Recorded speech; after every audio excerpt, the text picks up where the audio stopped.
안녕하세요. 반갑습니다. 허재삼 공인중개사입니다. 오늘 제가 준비한 영상은요, 내 보증금을 안전하게 지키는 방법이라는 제목의 영상입니다. 본격적으로 영상에 들어가기 전에 구독과 좋아요 부탁드립니다. 더 좋은 영상으로 보답드리겠습니다. 얼마 전 신문기사를 보니까 지방 전세가율이 77%를 넘어 깡통 전세에 매매가 역전 현상까지 벌어지고 있다고 합니다. 전세가율이란 주택 매매 가격 대비 전세 가격의 비율로 이 수치가 높을수록 전세가와 매매가의 차이가 적어 깡통 전세의 위험이 더 커진다고 볼 수 있습니다. 한국부동산원에 따르면 지방 중소도시의 전세가율은 올해 3월 기준 77.1%로 높은 수준을 유지하고 있습니다. 통상적으로 주택 매매가격 대비 전세가율이 70%를 넘어서면 위험하다고 전문가들은 말하고 있습니다.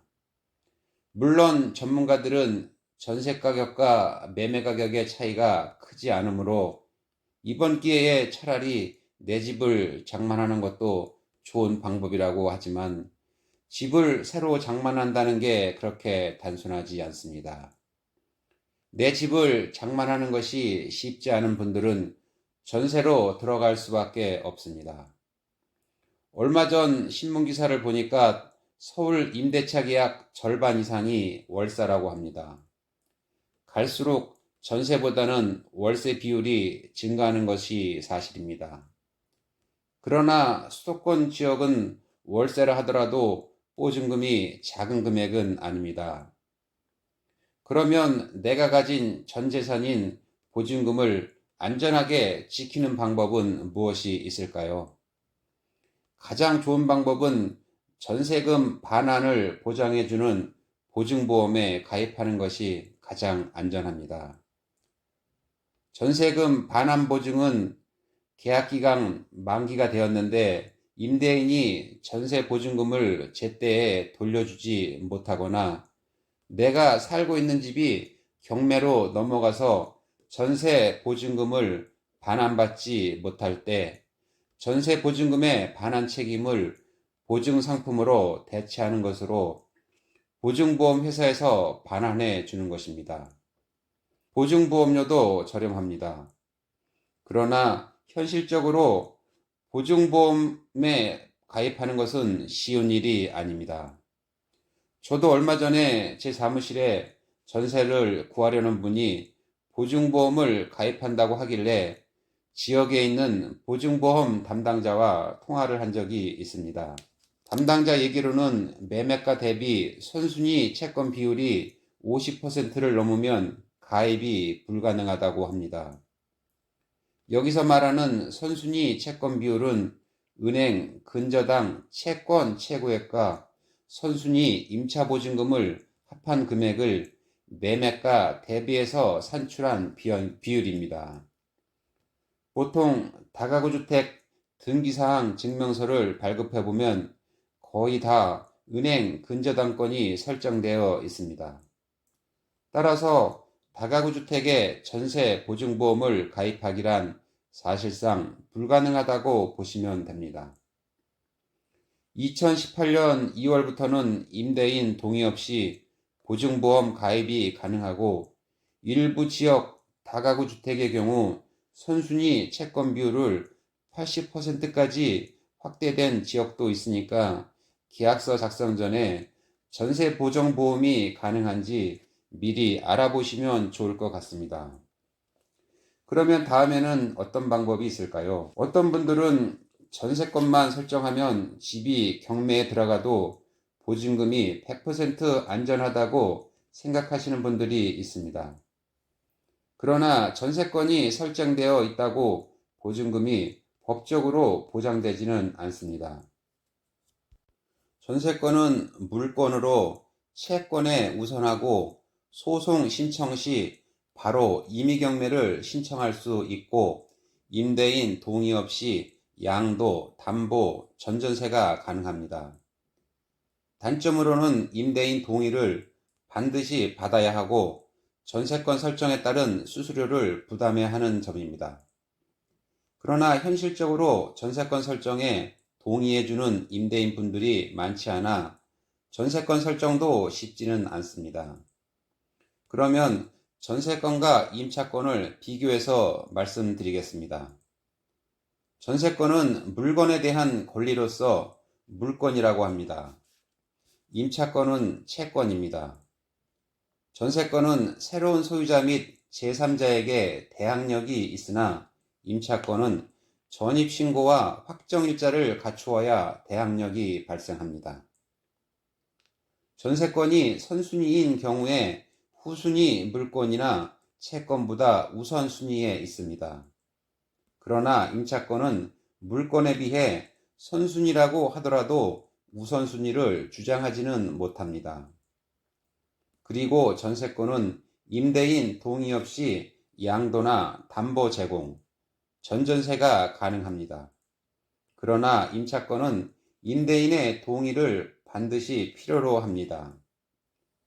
만약 계약기간이 만료됐음에도 임대인이 곧바로 전세금을 돌려주지 못할 경우 전세권이 설정되어 있으면 별도의 소송 없이 바로 건물에 대한 임의 경매 신청이 가능합니다. 그러나 임차권은 임차보증금 반환 소송을 통해서 확정 판결문을 받은 다음에 강제 경매 신청이 가능합니다. 그러면 가장 손쉬운 방법은 무엇이 있을까요? 바로 입주와 동시에 전입신고로 대항력을 갖추고 확정일자까지 받아서 우선 변제권을 확보하는 길입니다. 임대차 계약서를 가지고 주민센터를 방문하시면 전입신고, 확정일자, 임대차 신고까지 한 번에 처리가 가능합니다. 주민등록 전입신고를 통해 대항력을 갖춰 놓으면 해당 주택이 경매로 넘어가도 소액 보증금에 대해서는 최우선 변제를 받을 수 있습니다. 현재 서울지역 소액 세입자의 보증금 기준액은 1억 5천만 원 이하입니다. 거주하는 주택의 경매 개시결정 등기 전에 주민등록 전입신고를 마치면 5천만 원까지는 최우선 변제를 받을 수 있습니다. 다가구 주택처럼 소액 세입자가 여러 명 있다면 같은 순위로 보증금을 안분 배당 받게 됩니다. 하지만 소액 사입제에 해당돼도 보증금을 전액 배당받지 못하는 경우가 생길 수 있습니다. 소액 보증금의 배당 자원은 대지가액을 포함한 건물가액의 2분의 1에 해당하는 금액까지만 우선 변제받을 수 있기 때문입니다. 그러면 주택임대차보호법 시행령 10조와 11조, 그리고 소액 임차인의 최우선 변제권에 대해 살펴보겠습니다. 주택임대차보호법 시행령 제10조 보증금 중 일정액의 범위 등이라고 나와 있습니다. 서울특별시는 현재 5천만 원까지 가능하고요. 수도권 정비계획법에 따른 과밀 억제권역, 세종특별자치시, 용인시, 화성시 및 김포시는 4,300만 원까지입니다. 광역시, 안산시, 광주시, 파주시, 이천시 및 평택시는 2,300만 원까지입니다. 그 밖의 지역은 2천만 원까지입니다. 그러면 10조 2항을 한번 보겠습니다. 임차인의 보증금 중 일정액이 주택가액의 2분의 1을 초과하는 경우에는 주택가액의 2분의 1에 해당하는 금액까지만 우선 변제권이 있다. 사망입니다. 하나의 주택의 임차임이 2명 이상이고 그 각 보증금 중 일정액을 모두 합한 금액이 주택가액의 2분의 1을 초과하는 경우에는 그 각 보증금 중 일정액을 모두 합한 금액에 대한 각 임차인의 보증금 중 일정액의 비율로 그 주택가액의 2분의 1에 해당하는 금액을 분할한 금액을 각 임차인의 보증금 중 일정액으로 본다. 사항입니다. 하나의 주택에 임차인이 2명 이상이고 이들이 그 주택에서 가정 공동생활을 하는 경우에는 이들을 한 명의 임차인으로 보아 이들의 각 보증금을 합산한다. 11조를 보시겠습니다. 우선 변제를 받을 임차인의 범위.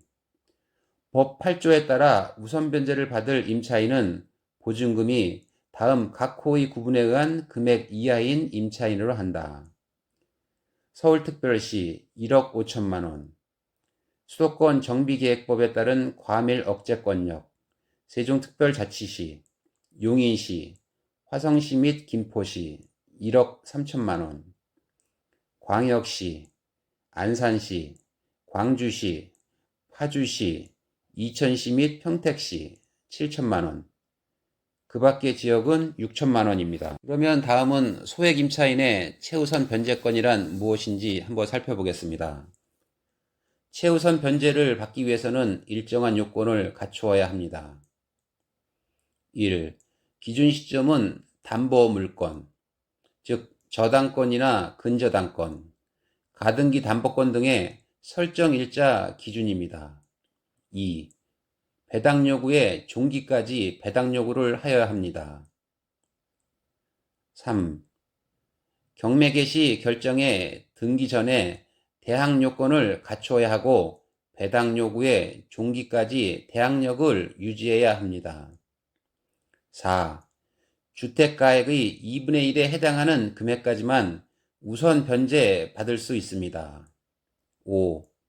경매 개시 결정에 등기 전에 주택의 인도와 주민등록을 갖춘 경우에는 보증금 중 일정액을 다른 담보물권자보다 우선하여 변제받을 수 있습니다. 6. 임차보증금이 주택임대차보호법상 소액 임차인의 기준금액에 해당할 것. 임차보증금의 지역별 시기별로 다 다릅니다. 다음에는 여기까지 설명한 것을 가지고 예를 한번 들어보겠습니다. 올해 봄 결혼을 앞둔 예비 신혼부부 김민규 씨는 서울에 소재한 신축 다가구 주택에 신혼집을 장만해서 입주했습니다. 입주 당시 보증금 5천만 원에 월세는 100만 원인 주택이었습니다. 계약을 체결하기 전 집을 소개해준 부동산 중개업소에서 발급한 등기사항 증명서를 확인해 보니 이미 은행에서 1순위 근저당권 3억 원이 설정되어 있었습니다. 임대인이 제공한 선순위 임대차 보증금 현황을 보니 현재 9가구가 각각 5천만 원씩 동일한 보증금으로 입주해 있었습니다. 김민규 씨가 5천만 원의 보증금을 지급하고 계약을 체결하면 본인 포함 총 10가구의 보증금 총액은 5억 원입니다. 매매가 대비 전세가율이 높아 계약 종료 시 정상적으로 보증금을 반환받을 수 있을지 불안한 마음을 가지고 계약을 할 것인지 갈등을 하고 있었습니다. 그런데 부동산 중개업자에게로는 다가구 주택의 시세가 10억 원이 넘는 주택이라 괜찮다고 합니다. 설령 주택이 경매에 들어가는 경우에도 소액 보증금에 해당하므로 1순위 근저당권보다 최우선 변제를 받을 수 있다고 합니다. 이런 경우 정말로 집이 경매에 들어가도 임차인은 보증금 전액을 안전하게 돌려받을 수 있을까요? 보증금 중 일정액의 범위와 기준은 매각된 대지의 가액을 포함한 주택가액의 2분의 1을 넘지 못한다고 좀 전에 말씀드렸습니다. 그리고 소액 임차인이 여러 명이면 보증금에 비례하여 안분 배당을 받습니다. 소액 임차인 간의 배당 순위는 대항력 취득 시기, 즉 전입일자와 관계없이 무조건 동순위로 정하고 있습니다. 따라서 경매 매각 가격이 8억 원이면 최우선 변제 대상인 소액 보증금 총액은 매각 금액의 절반인 4억 원입니다. 따라서 전세 세입자 10가구가 똑같이 4천만 원씩 최우선 변제를 받게 됩니다. 따라서 선순위 권리관계가 없는 다가구 주택에 입주하시는 것이 최상이나 현실적으로 은행 대출을 받지 않은 건물은 거의 없다고 봐야 할 것입니다. 어쨌든 오늘 영상의 핵심은 전세로 입주하실 경우 전세금 반환보증보험에 반드시 가입하시고 여의치 않다면 전입신고와 확정일자는 꼭 받아놔야 한다는 내용입니다. 오늘은 내 보증금을 안전하게 지키는 방법이라는 주제를 가지고 말씀드렸는데요. 저는 다음 시간에 새로운 영상을 가지고 다시 돌아오겠습니다. 감사합니다.